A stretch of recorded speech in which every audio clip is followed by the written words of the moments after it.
லீஸுக்கு வீடு தருவதாக பணத்தை வாங்கிவிட்டு மோசடியில் ஈடுபடுவதாக தனியார் நிறுவனம் மீது புகார் அளிக்க வந்தவர்கள்தான் இவர்கள். நிதன்யா என்டர்பிரைசஸ் என்னும் நிறுவனம் சென்னை புறநகர் பகுதிகளான தாம்பரம், பல்லாவரம், பெருங்களத்தூர் உள்ளிட்ட பகுதிகளில் லீஸுக்கு வீடு இருப்பதாக விளம்பரம் செய்துள்ளனர்.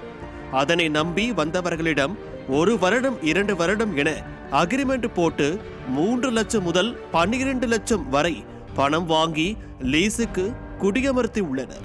வீட்டு உரிமையாளர்களிடம் மாதந்தோறும் தாங்களே வாடகையை தருவதாகவும் தெரிவித்து அக்ரிமெண்ட் போட்டுள்ளனர்.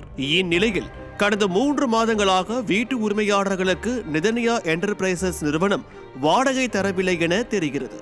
இதனால் வீட்டு உரிமையாளர்கள் லீஸுக்கு குடியிருக்கும் நபர்களை உடனே வீட்டில் இருந்து வெளியேறும்படி வற்புறுத்தியுள்ளனர்.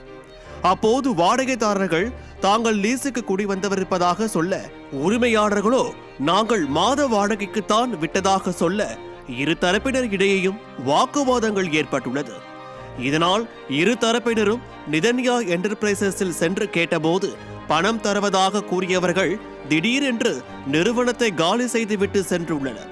இதேபோல லீஸ் அக்ரிமெண்ட் முடிந்தவர்களும் பணம் கேட்டு சென்றபோது அலுவலகம் மூடப்பட்டு இருந்ததால் அதிர்ச்சி அடைந்துள்ளனர். இதனையடுத்து பாதிக்கப்பட்ட வாடகை குடியிருப்போர் நிதன்யா என்டர்பிரைசஸ் உரிமையாளர் தங்கதுரை மற்றும் மேலாளர் நளினி ஆகியோர் மீது தாம்பரம் காவல் ஆணையரகத்தில் புகார் அளிக்க குவிந்தனர். தங்களின் பணத்தை மீட்டு தர வேண்டும் என்று அவர்கள் கோரிக்கை விடுத்தனர். 11 மாதம் முடிஞ்சு போச்சு எங்கள் அக்ரிமெண்ட் டேட்டு. இப்போ போய் நம்ம பணம் கேட்கறதுக்கு அங்கே போனால் அவங்க கம்பெனி பூட்டி இருக்கு.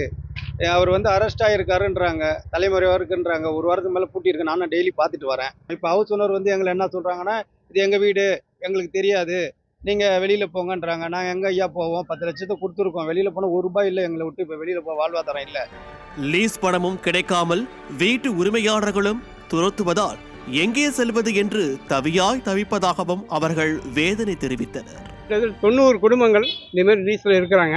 அதில் 40 குடும்பங்கள் கூடாஞ்சேரி போலீஸ் ஸ்டேஷனில் 20 பேரும், மன்னிவாக்கம் போலீஸ் ஸ்டேஷனில் 20 பேரும் கம்ப்ளைண்ட் பண்ணியிருக்காங்க. எங்களுக்கு நிதன்யா என்டர்பிரைஸு தங்கத்துறையிலேருந்து மக்கள் எல்லாருக்கும் இந்த லீஸுக்குள்ள அமௌண்ட்டை வாங்கி கொடுக்கணும்.